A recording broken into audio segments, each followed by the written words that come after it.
Hello everyone, and welcome to the Euro 2024 final.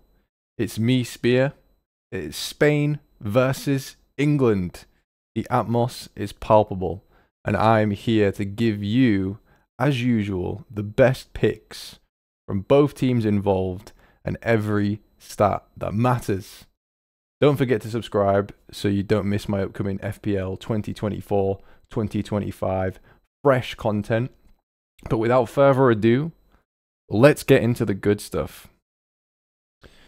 This particular area of the video is important to come back to if you're planning things out, so feel free to play around with the timestamps after you've watched the video and come back to this one, because this one has some key stats in it, though there is only two keepers, of course. Unai Simon of Spain and Jordan Pickford of England. You can see here, there's nothing significant in the saves per 90. There's nothing significant in the cost. Where there is a big difference is the actual goals conceded per 90, where England are doing a lot worse than Spain. And in terms of the expected goals per 90 of their opposition. So what that means is England's expected goals per 90 is 0.96, whilst Spain's is 1.73. So as you can see here, that's why I've gone with Simon as my pick here. I do think if you don't have an extra transfer for this, it's fine to play either of them. And you should go with who you think is going to win the tournament for the goalkeeper, basically. There's nothing much else in it, but looking at the defensive and offensive stats here, you can make your own decision up. Okay? This is a great one to come back to, especially for defenders if you're looking at those two. Speaking of which, that's a good segue, isn't it? We'll go into the defenders here. On your left, you're seeing Marc Cucurella with his great hair. And he is their second on the list. He's probably the best value for money alongside Mark Gay.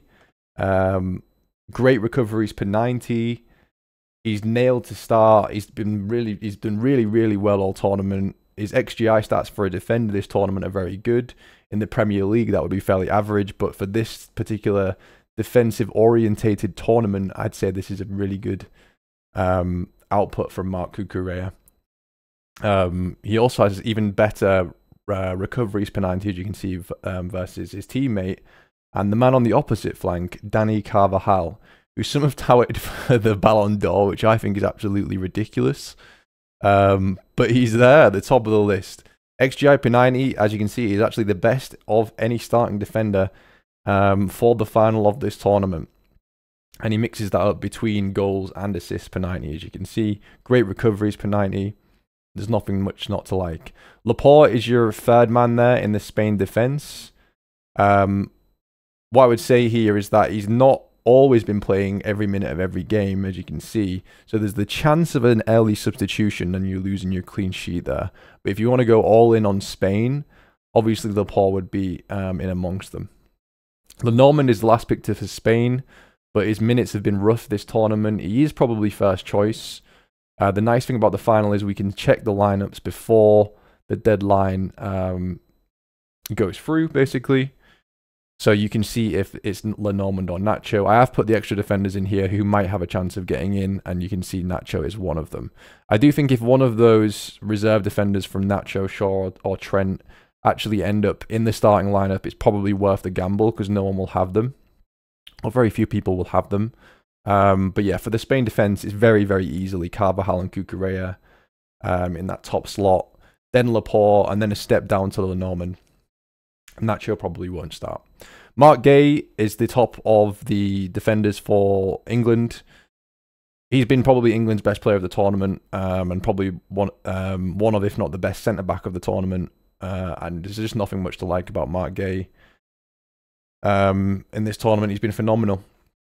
So yeah, most people will have him anyway, but he is still one of the top defensive picks. I would say if you are looking to, you know, aim for the high heavens with your rank, you should be betting on one or the other team. So even if you think Mark Gay is a great pick, but you think Spain will win, I would go all in on Spain. And vice versa if you think England will win. John Stones and Kyle Walker are one and the same in almost all their stats. I would say Stones is slightly more nailed, but really at this tournament, it's clear to see that both are very nailed. So again, if you want to go heavy on England defence, then those two would be there too. The last on the list is Kieran Trippier, who might not even start. Right now, it looks like he probably will because Shaw still isn't fully fit. But England do look better with Luke Shaw at left back. He provides much more width, and having a naturally gifted left footer on the left flank is much better than having, 34-year-old right back Kieran Trippier playing left wing back. Trippier's done fine. He's performed pretty well. But I do think if Shaw's fit, he'll play him.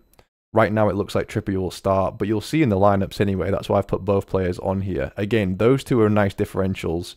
I will say, though, that if Trippier is the one to start, I could very easily see him coming off early around the 50 to 60-minute mark and losing the clean sheet bonus and losing his bonus minutes played. So I would just be cautious with that one. But if Shaw starts, that is very interesting as a pick. The last on the list is someone who really looks unlikely to play, and that's Trent Alexander-Arnold. Of all the defenders in the game right now, even before the start of the tournament, he carries some of the most threat and the most creativity. The issue is he's probably not going to start. That's obviously a big issue. I can't see him starting in the final. If something miraculous happens and he starts in the final, which I can't see Southgate not playing anything but safe and keep doing what he's doing, then pick him obviously if he's starting, but I'm just putting him there to show you his stats, including those recoveries per 90, which are interesting for players like Shaw and Trent.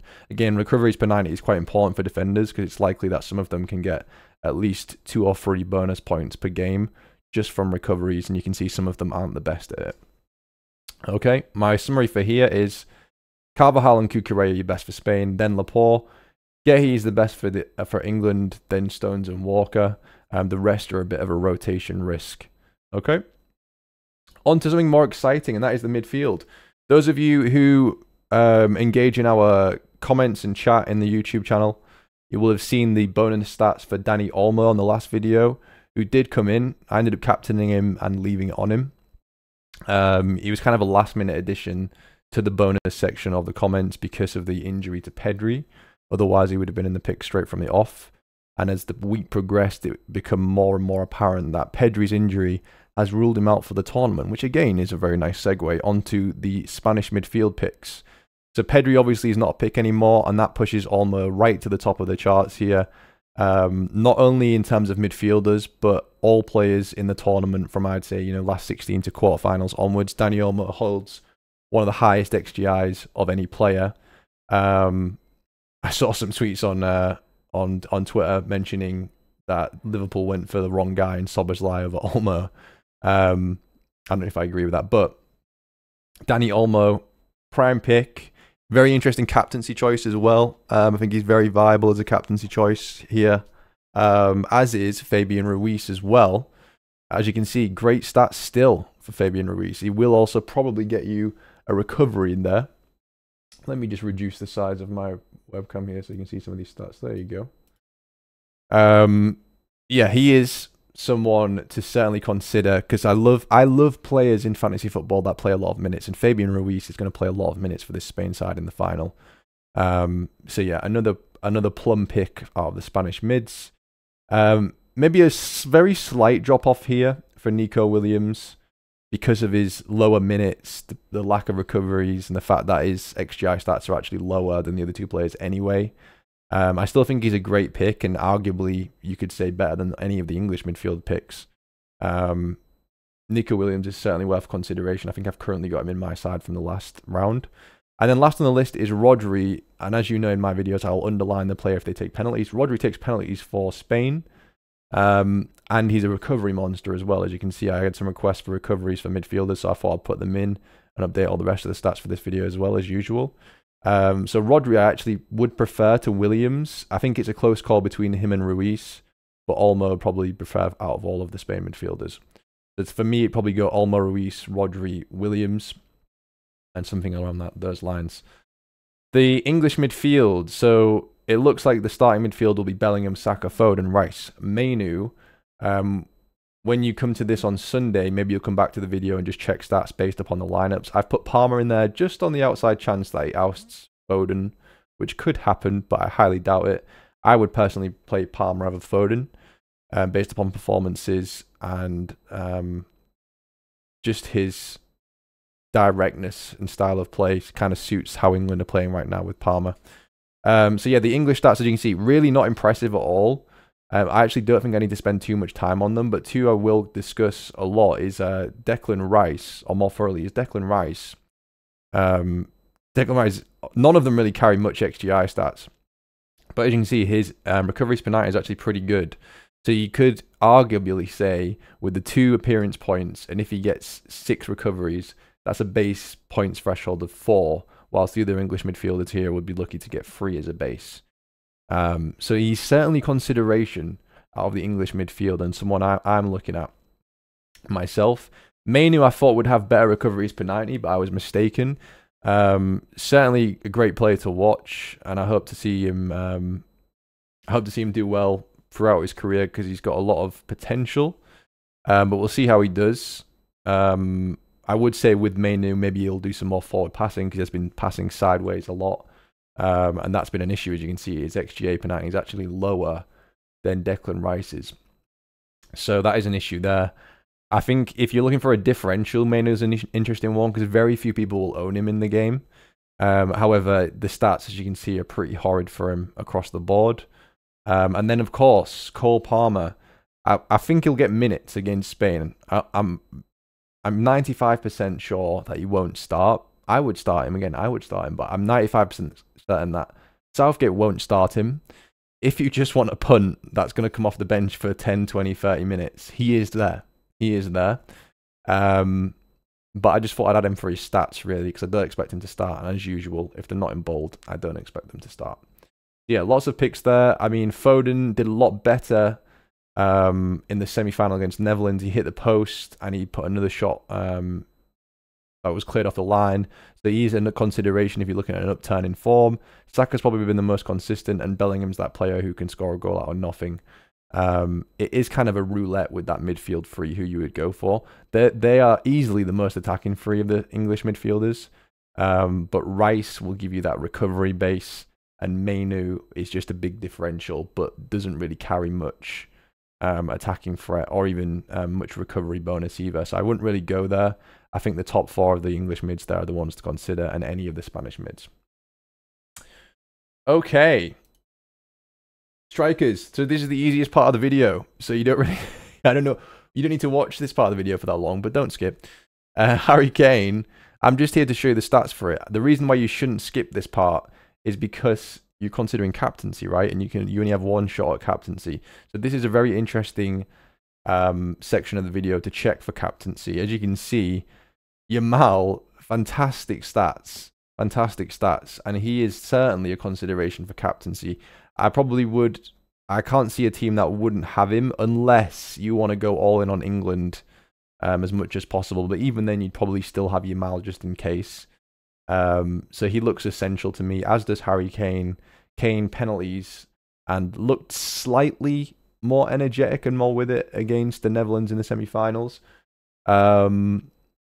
Yeah, and it's Harry Kane at the end of the day. And you can score from anything. He can score from nothing. He's top scorer in the Premier League a few times and the Bundesliga.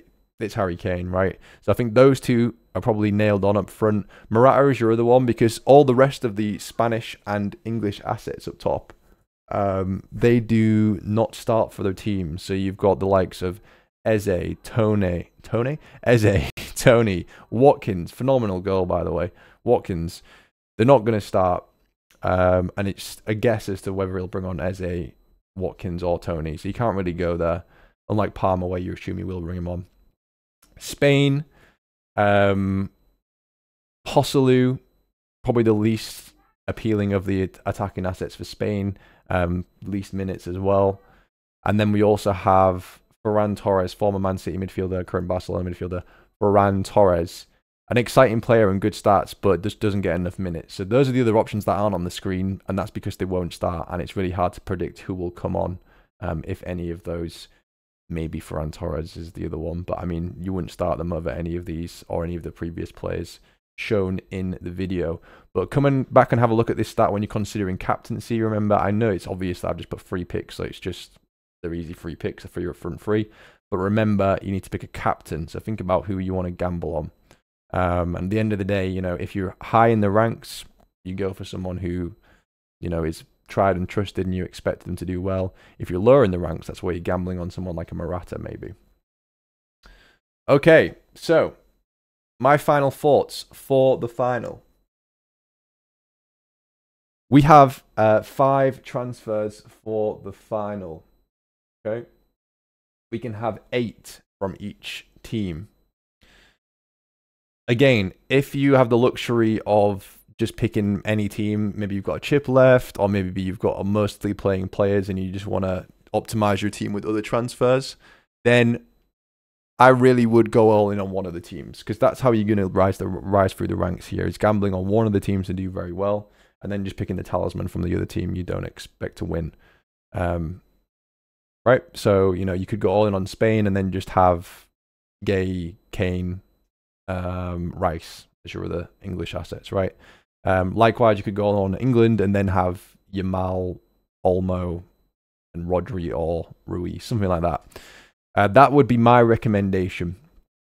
Also, captaincy. Again, as I just said, if you're chasing, go for a differential. So go for something that no one else will go for. If you're not chasing, it's probably going to be someone like Kane, Lamal, or something like that. You know, one of the Spanish midfielders. Those are probably your best assets for captaincy, is Yamal, Kane, or any of the Spanish midfielders, basically. Remember, we can have 8 from each team. I know I just said that, but I want to remind you, we can have 8. So I would go all in on one team if you can. Going on the team that you think will win. Going on your favorite team, because it'll make it more fun as well. Yeah. Watch for the lineups is my other tip here, because the deadline is after the lineups are released. So that will be a big bonus there. The reason I'm putting this video out early too is so you can gather as much information and access this video and my content as early as possible. You can come back to this at the deadline, so make sure you like the video. Then you can go to your liked videos and check it at the deadline, have a look through the stats. They'll be very useful for that, especially for captaincy, and especially if there's any of those differentials that are playing that we didn't expect to play. Remember, because it's the final, there's only 11 playing this time, so you don't need a reserve goalkeeper, you don't need any substitutes, and you only have 1 captaincy. Okay, so it's going to be a phenomenal final. I'm really looking forward to it. Everything to gain for England. I think Spain will be the favourites.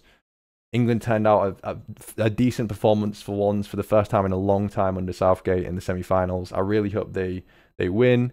If Spain will win, it's kind of expected, and they're playing better football than England. But I think both countries could be happy about the turnout, whether they come first or second. But obviously I want England to win. But hopefully, in future tournaments, England adopts a more attacking, free-flowing, dynamic approach rather than what they have right now.